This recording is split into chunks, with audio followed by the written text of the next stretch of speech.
Welcome to Weekend Ag Matters from the Iowa Agribusiness Radio Network. Join us for an in-depth look at Iowa agriculture. Here's your host, Dustin Hoffman. Welcome into Weekend Ag Matters on the Iowa Agribusiness Radio Network. I'm Dustin Huffman. Russ Parker, Mark Magnuson, and Riley Smith will be along later on in the program. Well, let's go ahead and run down some of the headlines we followed this week.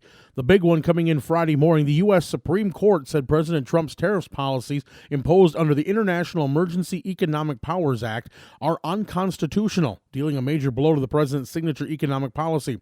Chief Justice John Roberts wrote the 6-3 opinion. Justices Clarence Thomas, Samuel Alito, and Brett Kavanaugh were the only dissenters, according to reports from NPR earlier Friday morning. Writing for the court's majority, Chief Justice Roberts said Trump lacked a peacetime authority to use those tariffs. Trump had argued that persistent trade imbalances and the flood of fentanyl coming into the country presented national emergencies and pose a threat to national security.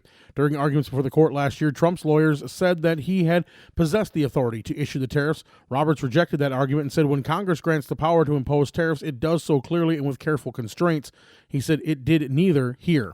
Of course, the big question now is, now what? Does Congress step in and take control? Do the tariffs become rescinded? Also, what happens with trade negotiations? Obviously, we have had some heavy tariffs put in place against China and they on us. Is that going to affect the future of any trade negotiations after the president has lost his leverage that he's using to force China to the table? A lot has to be sorted out and a lot remains to be seen. We'll keep following this as more becomes available. Elsewhere in farm news, as concerns continue to rise regarding the possibility of year-round E15, farmers are still having to deal with heightened economic pressure. The increased demand from year-round E15 would go a long way in helping alleviate much of that burden, and Iowa Congressman Randy Feenstra said farmers are obviously ready to meet increased demand for E15. We had a record-setting production report by USDA, 17 billion bushels of corn, 4 billion bushels of soybeans. I mean, this is record-setting. So we got to have a place for it. And you start out by making sure that we get E15 year-round. That's so important. We're trying to find an avenue of where that goes. We also have to make sure that we have set 2 rules for RFS, meaning set our renewable volume obligations and determine the number of small refinery exemptions. I mean, both of these things create strong domestic demand for our commodities. Feenstra also sits on the House Ways and Means Committee, where they're looking closely at the U.S.-Mexico-Canada agreement, which is up for renegotiation this year. We have to make sure that we have a strong USMCA renewal. That's about a third of our exports that go to USMCA. But we're also looking at India. We also have several meetings this week trying to tie other countries from Africa to other Asian countries to buy more of our products, specifically corn, soybeans, cattle, and hogs. This is extremely important. We've got to continue to grow our commodities, our export markets, and that's what I'm truly focused on when I sit in Ways and Means. That was Iowa Congressman Randy Feenstra. Well, as Iowa prepares to mark the nation's 250th birthday, state ag leaders are encouraging farm families to take part in a long-standing tradition that honors generations of stewardship on the land. The Iowa Department of Agriculture and Land Stewardship is now accepting applications for the 2026 Century and Heritage Farm Program, recognizing farms owned by the same family for 100 and 150 years. Ag Secretary Mike Nags says the ceremony at the Iowa State Fair remains one of the most meaningful days of the year, bringing together multiple generations of farm families to celebrate their shared legacy. Yeah, look, and I think you and I have talked about this truly is one of my, or perhaps my favorite day of the year in this job and the role that I get to have here. And that's the Century and Heritage Farm Day at the Iowa State Fair. So Century farms that have been in a family for 100 years, Heritage farms, 150 years. We do this during the Iowa State Fair in the historic Livestock Pavilion. And it is a wonderful event. Thousands of Iowans will come and family from across the country, frankly, will come and be recognized. And it's a special thing. Multiple generations on the stage at one time receiving these awards. And you just see the pride. You see what it means to be connected to that farm. Nag says that tying this year's celebration to America 250 offers a chance to highlight how Iowa agriculture has helped shape the nation's story across generations. Applications for the 26th recognition must be submitted by June 1st. You can go to the IDALS website or find the link on our website at iowaagnet.com. Elsewhere today, a new statewide program is available for mid-career Iowa ag professionals to increase their industry knowledge and professional development in 2026. America's Cultivation Corridor is hosting the Cultivate 360 program in order to deepen the understanding of Iowa's food and agricultural sector.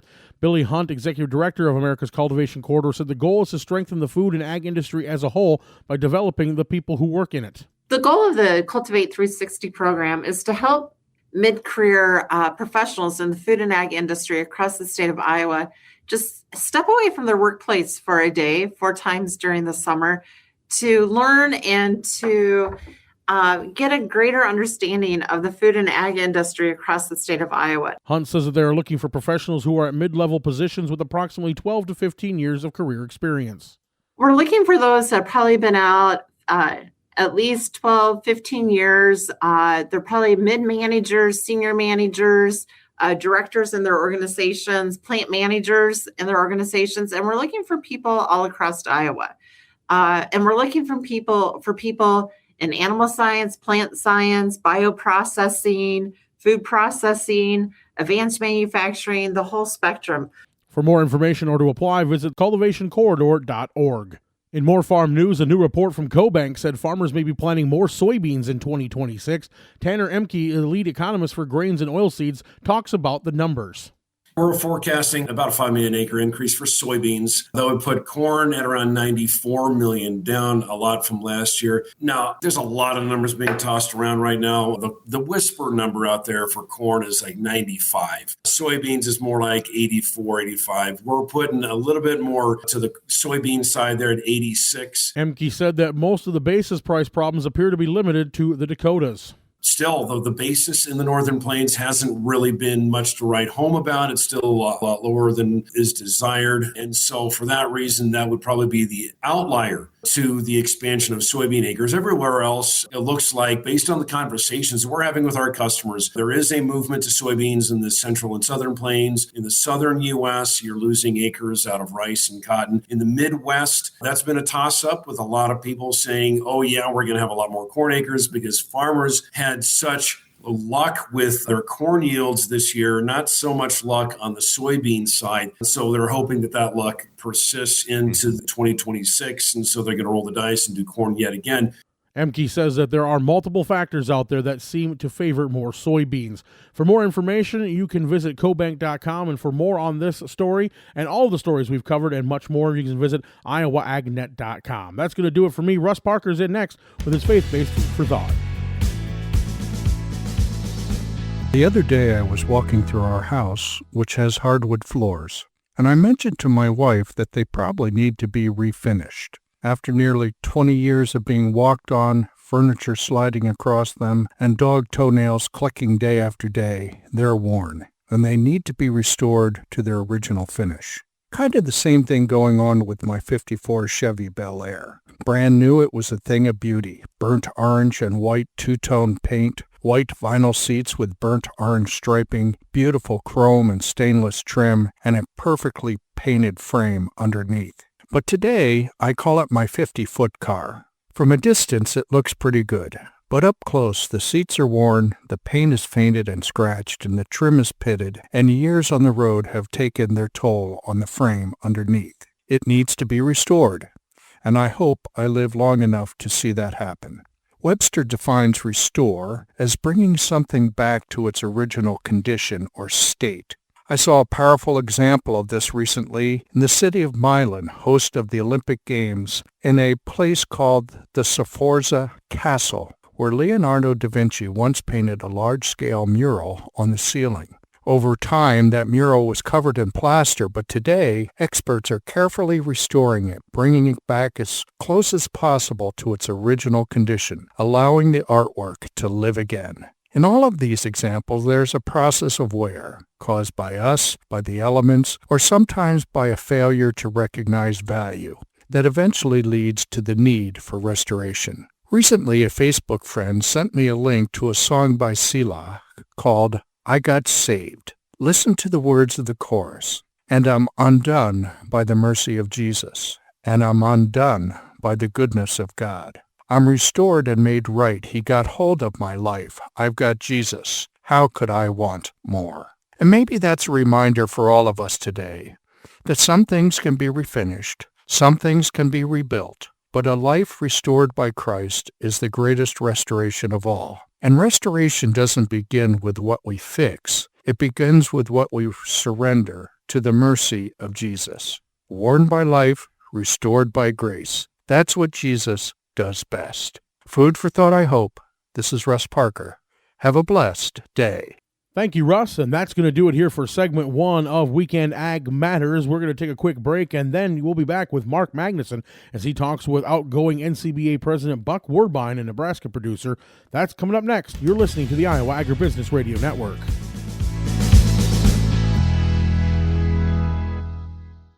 You might think Iowa just grows corn, but the truth is corn grows Iowa. Farmers that invest in the Iowa Corn Checkoff support expanding and building demand for corn in all forms. By pooling our resources, we are able to make a larger impact in research, market development, and education, and increase the return of investment for our Iowa farmers. For more information, visit iowacorn.org.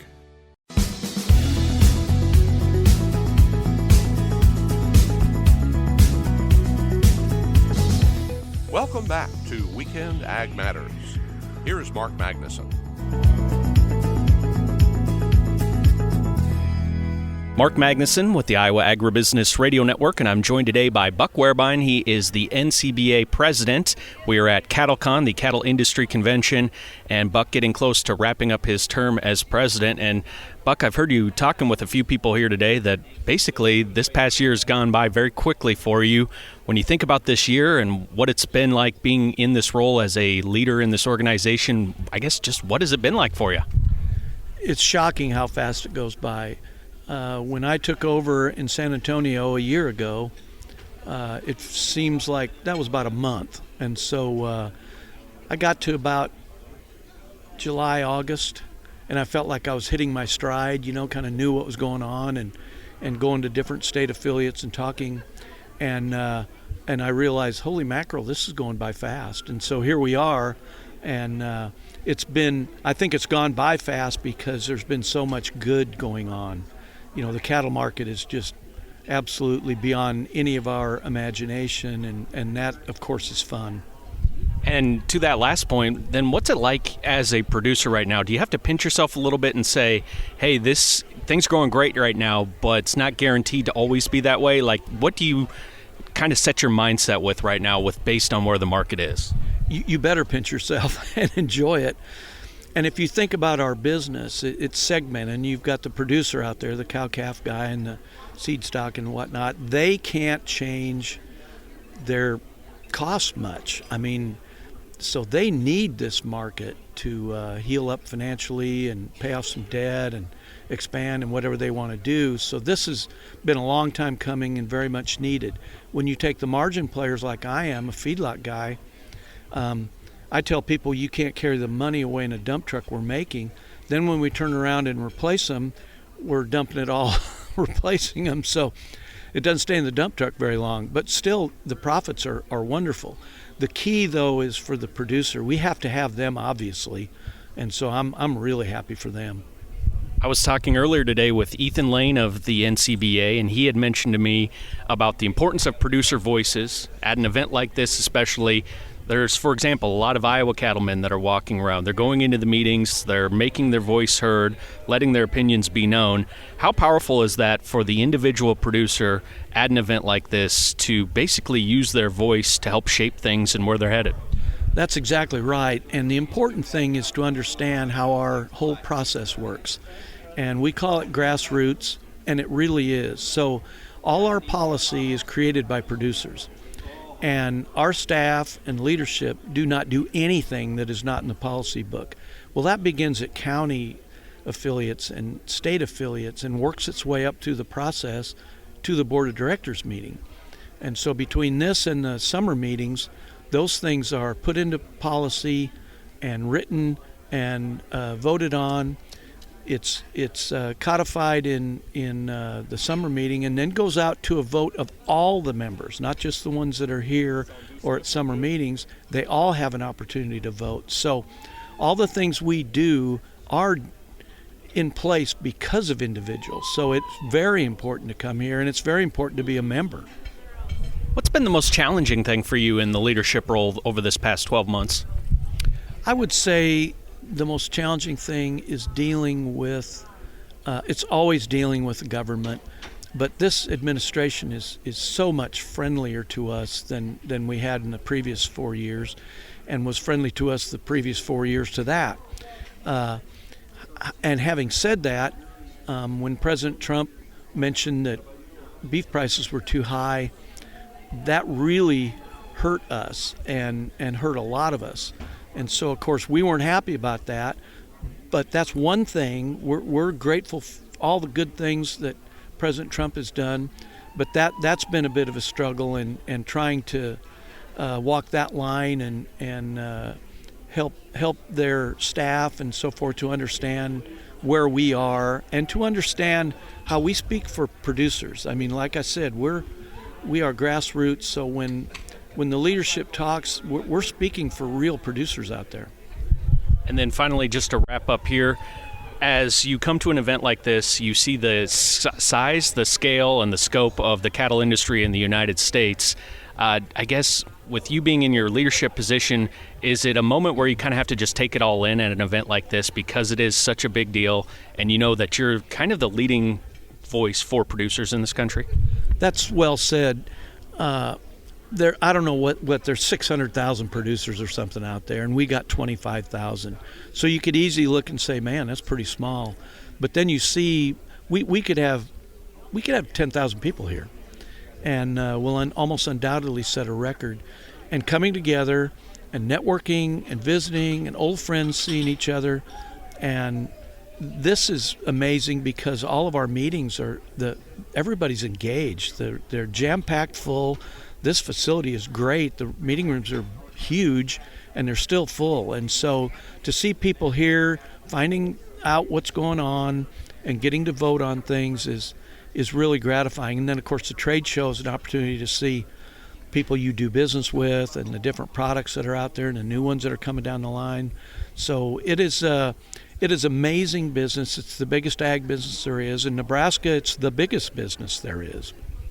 He is Buck Wehrbein, the outgoing president of the National Cattlemen's Beef Association. Buck, thanks so much for the time. Appreciate it, and have a great rest of the CattleCon 2026.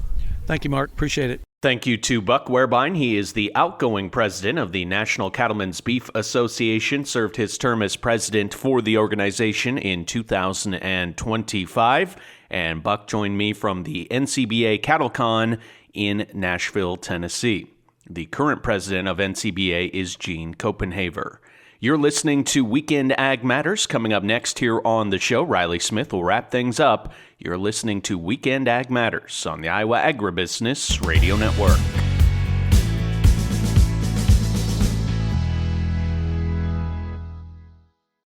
You know, a favorite trucker hat with a wedding tuxedo is certainly a unique combination, but not as crowd-pleasing of a combination as Cropland WinPak varieties. WinPak soybeans blend together two complementary varieties to help maximize yield potential and reduce risk across variable field conditions in many environments. Talk to your local Cropland retail seed expert about WinPak varieties, one of the most unique concepts in soybeans today.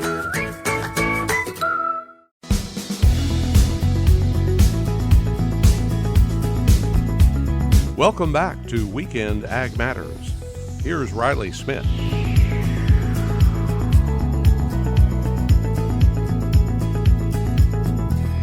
A new statewide industry education and professional development program for professionals in the agriculture and food industries will launch in 2026.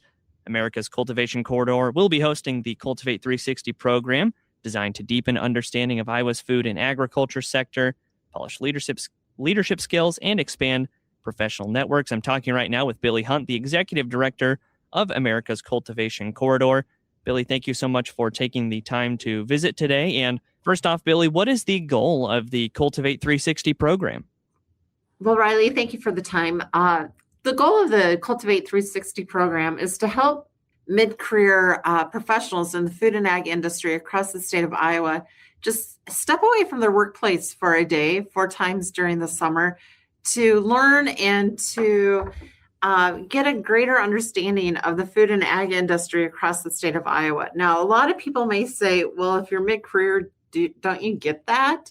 But when you're so focused on your business, so let's say you're working at a co-op or you're working at one of our amazing corporations in the state. You tend to clock in at the beginning of the day, focus on what your job is, and then get home to a high school sporting event or your family, and you repeat that day after day. And I worked in the industry for 20 years before I took the job at the corridor, and I thought I was working for the only company that innovated. And then I took this job and I realized, oh my goodness, we are such a powerhouse in the state of Iowa in so many sectors of the industry. And when you focus on only one sector, you only know one sector.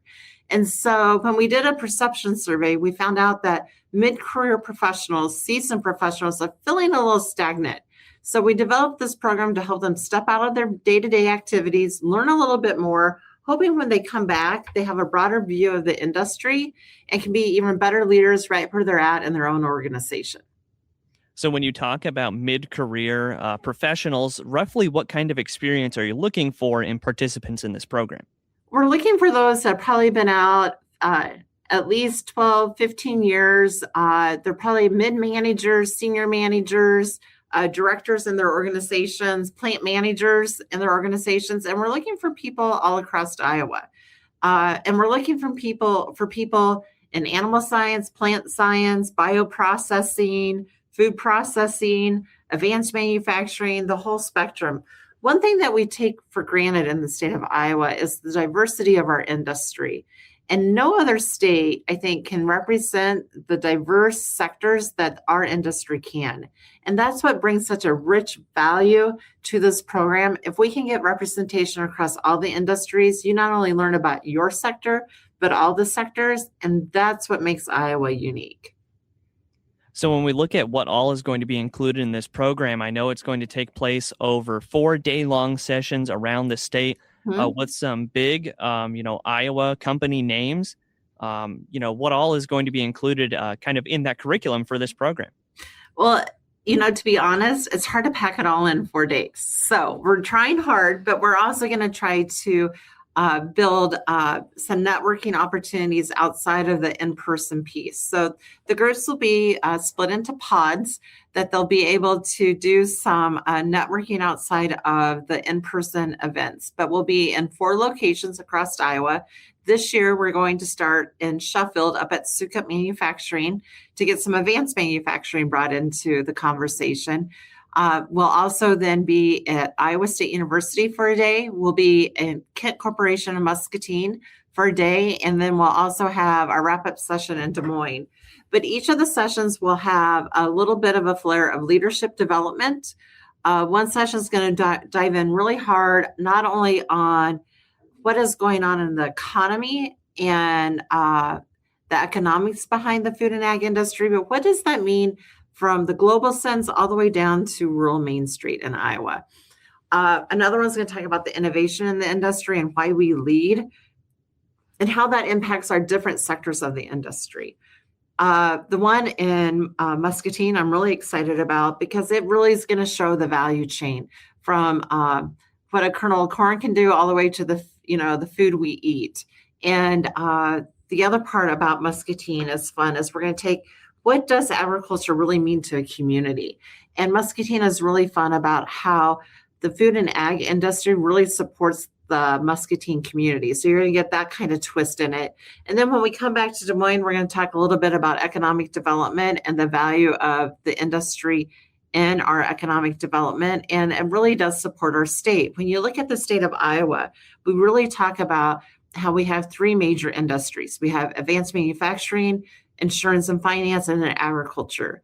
What we do know is of advanced manufacturing, probably 80% of that is tied to agriculture. When we look at finance and insurance, probably a good 50% of that's tied to food and agriculture. And of course, food and agriculture is food and agriculture. So we are a dominant part of this state. And so we're going to really dive into how that weaves through our whole economy here in the state. A great opportunity for these mid-career Iowa ag professionals. Billy, for any industry professionals who are interested in signing up, how can they do that and when will they know they've been selected? Okay, so I encourage you today to go to cultivationcorridor.org. So do not go .com, go .org at the end. And right there's the button that says Cultivate 360. Click on that and you can fill out a fairly brief application.